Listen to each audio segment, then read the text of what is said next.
Sanibonani mafowethu, uxaba lo esophondweni kwelasemtobatoba inkomo kayixosha.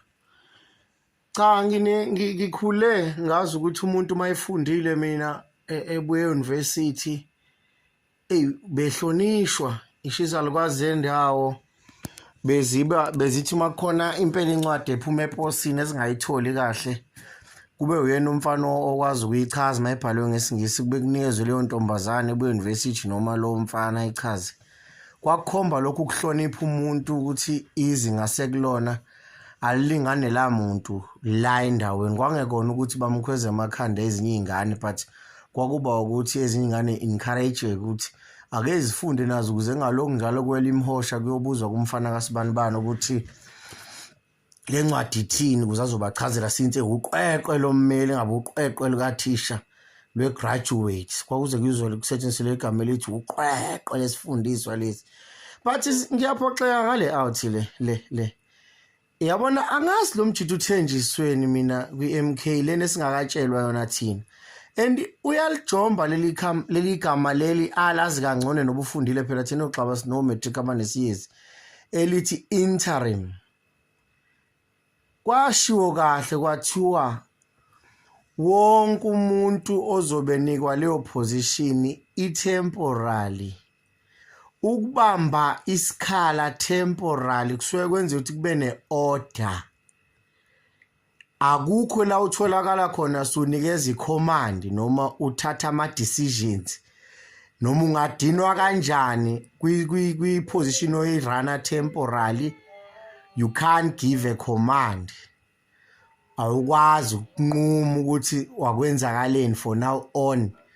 Kodwa ubuyela back kwabanye abantu uzothi guys from now on senza njani ngibona sengathi le nqola esiyidriver nansi ibhekele. But lo mfethu usephumile esandleni and iyacasula lento ayenzayo ngoba thina siyasebenza la kwi ground. Si recruit abantu each and every day si preacher le gospel of MK part ukuthi ibe kwi 2/3 majority. Yena it seems like lo mbhemu kunento asingayazi ngaye noma asuke nako patriotic nako EFF enga njani nayo ke nje asiyazi ukuthi isinceda ngani thina njenge MK. Uthreatenisha abantu khuluma amagama noHlemvane if MK ingezoba iphathi yokhetho lwakulonyaka akuzoba nawo ukhetho olukhululekile. Yabona nje izinto zonke lezi asimazi lo mfethu uthunyweni and wesiphathu usebenzisa igama lika Zuma. uJacob Zuma lona ongazanga khulume biza member yemedia uyazi ukuthi imedia yaSouth Africa ayithanda MK. Yabona njobe ibizi liyamazi vethu uyaphapha. Uzothi mayisuka bekhuluma izinto vele ezinoHlemvana beyithatha naye wesho ubhecela mbophe lo mjidi yazi benaleli indiye kuthi ubhafana ngani ubhafana lona lele lathi kuzoba neanarchy neunrest in case iMK ingekho kuma ballot papers nakumana noma ingxenye yelokho nje. Bafethu yes bafethu lethunja ngiyazi ithenjisweni mina nema engazayo guys asikwazi kwabeza asizona izingane nje singoxaba nje ngiyacela mina asizona izingane. Yabona silapha ku MK ngoba siyathanda and ivangeli lokuthi le 2/3 silishumayela every day senza sure futhi ukuthi wonke umuntu nobe ngebesanikazi ukuvotela MK abe nesineke and senza sure ukuthi umuntu agcini ngokuchazeleka uyanika iphepha lokuthi ajoin MK. So manje angibazi labafethu mina abathenjisweni bafethu. Lo mfethu futhi usewumkhulumeli wepolitical party yonke nganti yena. Hayi bafethu ngeke uma ukuthi babuzuma akayiboni indaba lo mfana ngeke phela thina isibangela isicefe thina. Mina ngeke ngikwazi ukuyibekezelela ke mina ngamane ngavoti mina ngomane ngiyeke ngithathe izikipa zeMK ladle ngiyishisa. Lo mfethu uma engezo discipline uma engezoyekiswa futhi iposition ayidlala ngoba uyaphapha iyanyanyisa lento ayenza bafethu iyacika. Awukwazi ukuthi wena ngalokhu uqophisana noMbalula uMbalula amdala nje futhi kulomfana. uMbalula siyamazi uyayisanganela nje South Africa uyayihlekisela uyicomedian wena lokhu busy njalo makunenkulumo ukhwazana noMbalula ukhwela phezulu ekhanda lambulile ekhanda. Akube nenkonzo yokuhloniphana phela thina siyona le political party ezenge-enga wena mfethu uma unama enga issues zakho nalabo obakudina mfethu hamba ulwe nabo direct uyeke igama le MK phansi. and uyeke kakhulu lo mfana yazi lokho yadlebeleka ufaka iparish labantu inhlabathi uchitha lokho esithi siyaqoqa sathula lo mfana exosha abantu laphana elokhunje ehholo la ihlangelelo ngabe semlazini exosha umfana uyaphemba each and every day lo mfana simazeli history yakhe nje kwezepolitiki ayingcolile njengeyakhe kade hambe egcocome hambe bambe ededele wamxosha uNtubane semnika amandla ukuthi yena athathe inqumo yedwa akhipha abantu phandle ehholo kuthiwa wena phuma la ungizoba ingxenye yale meeting noma le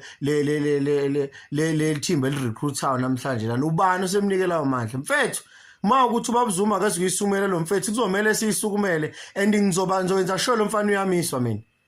angeke siyimele nje indaba lo mfana manje izoqhubeka ngale ndlela akafuna ukubehave ayeka kayena umkhulumelo weMK noma ngabe unikwe lo position akaphucwe with immediate effects asizoya nomuntu onjena kuma elections sina umhla 29 ususeduze kabi noma ukude kabi ukuthi lo mfethu uzolokho sibekezelele nonsense ayenzayo usabisa abantu sabisa and ubhecela ngathi ngambopha lo mfana singakani ngeke size akekho umuntu ozohamba oyochanta ngaphandle kwenkantolo athi akabe free lo mfana ngoba ngathi akasile ekhanda aswazi phela amaphungane mina ngazi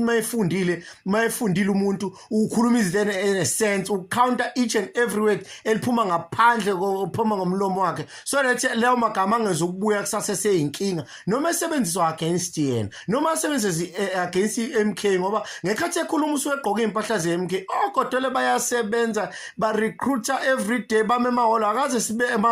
ema rank asikaze sibeze thina bafaka aba trillions and trillions of people a day yena ulwela ukumayinaza abantu uphethe inkemba nje okubhushana neMK lokhu kuthiwa ngoba nakho sicashe imfundo yakhe man akuyona yethu sonke hayi ngeke phela bafethu ngeke sikuthule kakhulu la kuMK sichashaza yilo mfana kanti yena yini usatshwani bafethu angatshelwa sesiloku siprotecta nomuntu wedwa lo mfana kabuyele patriotical yenze ayodlala nobaba wakho uMackenzie ngeke phela siloku simelana thina le nto yakhe lana yalento iyahlubula ngoba thina siyaphemba thina sikhuluma sipreach gospel yeMK every day kumanje mina ade ngikhuluma nomunye umuntu ongasifakela abantu abaningi kanjani uma singanendlela ukuthi sim approach yena yedwa ngisafuna abantu simhlasele sikhulume naye sinikhethi kuvala amakhamera siyazi ukuthi uma engana konje la kwaZulu-Natal singaphinde sidle more people sicebule kwelinye iqembu ayilona but uyanqena ukuvela ukuthi uyafisa ukuthi kujoin uMK uzobafaka kanjani abantu bezothukwa yilo mfana azobaxosha makwenzeke lwaphamisa isandla uyaxoshwa usenike mapha amandla lo mfethu unike maphi Buffalo basabisa ngo-unrest anarchy and looting ngoba yena uzobe secashile laphana bafethu ngeke ningasenzeli ilima bafethu ningasenzeli ilima thina futhi ningasifake kulezi impizeni lezi ngifuna nje nibe clear into enimaniyenza nenze sure nazi sikhona singene eMK ngoba siyithanda asingenanga wena waqala wanama-doubt futhi wena bonkosi waqala nama-doubt eMK ubaba Zuma disathi ngeke avotele ANC uzovotela eMK wathi wena kodwa is too old ikhona iviti inakhunje ukuthi wayidelete kulokhu nje wathi umfisela inhlahla kodwa usemdala befana aphumule uzojinga uzo-accuse lo mfana othi wayehleba ngokhumale bebehleba benokhumale ehhotela bethi ubaba Zuma mdala into yaqala wena uyiposta angeke bafethu nisho manje ngasifuni kuMK sizawubatshela abantu ade sibatshela ivangeli lingapha eMK sibatshele beyeke shise kwayikipa lezi mina nginasikhathi nje vele ngiyithengela mina lezi ikipa thathe zonke sengiyithengela abantu ngiyishise ngoba shuthi ayikho phela into esiyenzayo thina siloku udlala ingane lokhu ibhayiza ngenxa yokuthi salo mfana uthi ufundile fana into eyikhipha ngomlomo yakhe isile kunalokhu ubhizi uhlasela nabanye abantu yini oyihlaselela iANC yini oyihlaselela iANC mase singakhuluma iqiniso yini una engayine ANC imandate yethu ithini aim yethu as MK hayi suka ngeke phela bafethu nangu sizohlanyelwa lo mfana ngeke phela bafethu hayi ngamane ngiyeke mina kwale politiki vele bengivele ngayifuni mina lezi zinto hayi ngeke phela bafethu hayibo naku sizodlala ingane lokho eyekwa nje lo mfana usabisa bani I wish ubhecela kuvalele futhi